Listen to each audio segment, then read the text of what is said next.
Hello everyone, welcome back to my channel Suma home kitchen.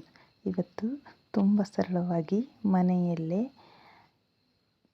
ಅತಿ ಆರೋಗ್ಯವನ್ನು ನೀಡುವಂತಹ ಹಾಗೂ ಎರಡೇ ಎರಡು ಸಾಮಗ್ರಿಗಳನ್ನು ಬಳಸಿ ಮಾಡುವಂತಹ ಒಂದು ಅದ್ಭುತವಾದಂತಹ ಸ್ವೀಟ್ ರೆಸಿಪಿಯನ್ನು ಮಾಡಿ ತೋರಿಸ್ತಾ ಇದ್ದೀನಿ.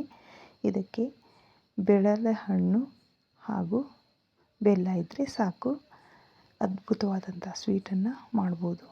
ಈ ಬೆಳಲೆಹಣ್ಣನ್ನು ಒಡೆದ್ಬಿಟ್ಟು ಈ ಥರ ಒಳಗಡೆ ಇರ್ತಕ್ಕಂಥ ಮುದ್ದೆ ಭಾಗವನ್ನು ತೆಗೆದು ಇಟ್ಕೋಬೇಕು. ಈ ಸಿಪ್ಪೆ ಭಾಗವನ್ನು ಎಸಿಬೇಕು.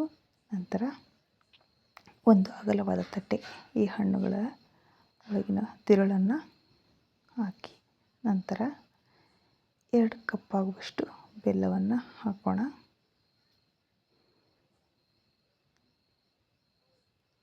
ನಂತರ ಒಂದು ಅರ್ಧ ಟೀ ಸ್ಪೂನಷ್ಟು ಉಪ್ಪನ್ನು ಹಾಕಿ 1 ಟೀ ಸ್ಪೂನಷ್ಟು ಏಲಕ್ಕಿ ಪೌಡ್ರನ್ನು ಹಾಕಿ ಇದನ್ನು ಚೆನ್ನಾಗಿ ಮಿಕ್ಸ್ ಮಾಡ್ಕೋಬೇಕು. ಬೆಲ್ಲ ಮತ್ತು ಈ ಬೆಳಲೆಹಣ್ಣುಗಳು ಮಿಕ್ಸ್ ಮಾಡ್ತಾ ತುಂಬಾ ಸಾಫ್ಟ್ ಆಗುತ್ತೆ. ಈ ಥರ ಬೆಲ್ಲ ಕರಿಬಿಟ್ಟು ಒಂದೊಳ್ಳೆ ಮಿಶ್ರಣ ತಯಾರಾಗುತ್ತೆ.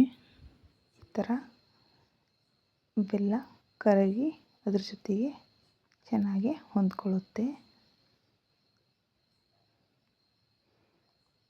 ನಂತರ ಒಂದು ಮಿಕ್ಸಿ ಜಾರಿಗೆ ಈ ತಿರುಳನ್ನು ಹಾಕ್ಕೊಳ್ತಾ ಇದ್ದೀನಿ. ನಂತರ ಒಂದು ಅಗಲವಾದ ಸ್ಟ್ರೇನ ಇಟ್ಕೊಳ್ತಾ ಇದ್ದೀನಿ. ಇದಕ್ಕೆ ತುಪ್ಪನ ಹಾಕಿ ಸವರಿ ಇಟ್ಕೊಳ್ತಾ ಇದ್ದೀನಿ.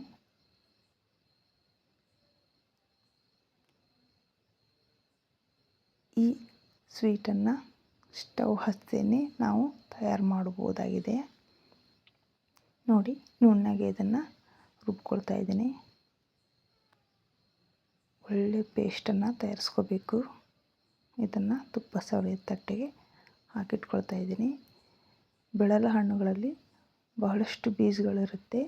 ಅವುಗಳು ಒಂದು ಬೀಜಗಳು ಉಳಿದೇ ಇರೋ ಹಾಗೆ ನುಣ್ಣಗೆ ಇದನ್ನು ರುಬ್ಕೋಬೇಕು.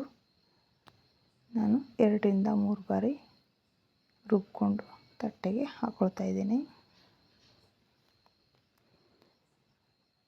ಬೆಳಲೆಹಣ್ಣು ಹುಳಿಯಾಗಿರುತ್ತೆ, ಹಾಗಾಗಿ ಉಪ್ಪು ಬೆಲ್ಲನ ಹಾಕಿದರೆ ಟೇಸ್ಟ್ ಕೊಡುತ್ತೆ ಅಂತ ಸ್ವಲ್ಪ ಉಪ್ಪನ್ನು ಮಿಕ್ಸ್ ಮಾಡಿಕೊಂಡಿದ್ದೆ. ನೋಡಿ, ಈ ಥರ ಎಲ್ಲ ತಿರುಳನ್ನು ಮಿಕ್ಸಿ ಮಾಡಿಕೊಂಡು ಹಾಕ್ಕೊಂಡಿದ್ದೇನೆ. ನಂತರ ಇದನ್ನು ಒಂದು ಸ್ಪೂನ್ನ ಸಹಾಯದಿಂದ ಈ ಥರ ತಟ್ಟೆ ತುಂಬ ಹರಡ್ಕೊಳ್ತಾ ಇದ್ದೀನಿ.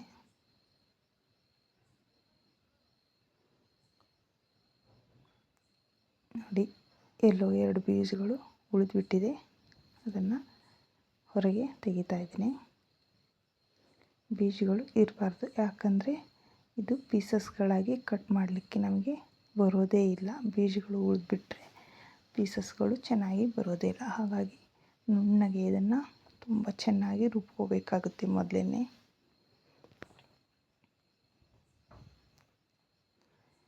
ಇದು ಆರೋಗ್ಯಕ್ಕೆ ತುಂಬ ಒಳ್ಳೆಯದು ಫ್ರೆಂಡ್ಸ್. ಯಾಕಂದರೆ ತಲೆ ಸುತ್ತು, ಸುಸ್ತು, ನಿಶಕ್ತಿ ಇದ್ಯಾವುದು ಬಾರದೇ ಇರೋ ಹಾಗೆ ಇದು ನಮ್ಮ ಹೆಲ್ತಿಗೆ ಒಳ್ಳೆಯ ಒಂದು ಟಿಪ್ಸ್ ಇದಾಗಿದೆ.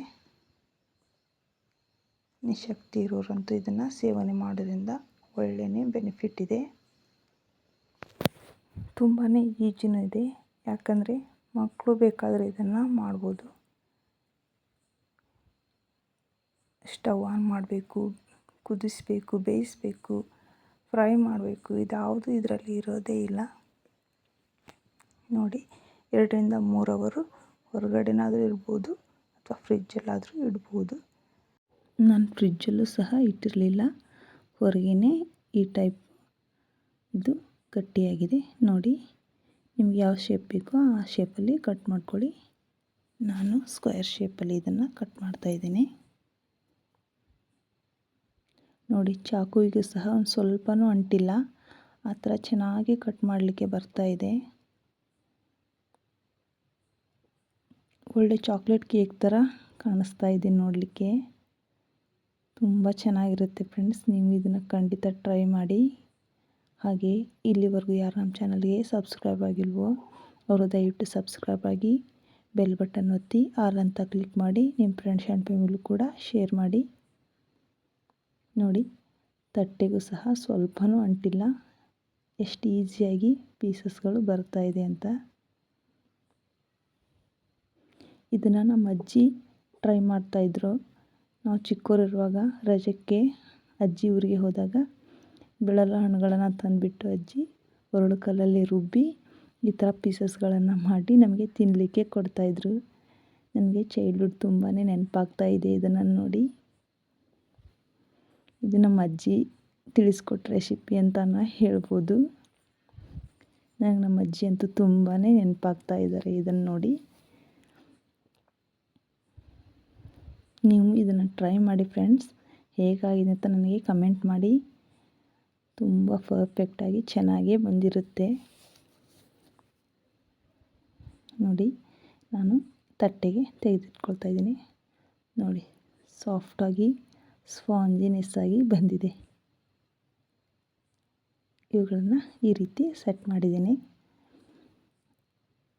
ನನ್ನ ಮಗ ಬಂದುಬಿಟ್ಟು ಈ ಟೈಪಲ್ಲಿ ಇಟ್ಟು ನಂದು ಒಂದು ಫೋಟೋ ತಗೊಳ್ಳಮ್ಮ ಅಂತ ಹೇಳಿದ. ಅದಕ್ಕೆ ಅದನ್ನು ಸಹ ವಿಡಿಯೋಕ್ಕೆ ಹಾಕ್ತಾಯಿದ್ದೀನಿ.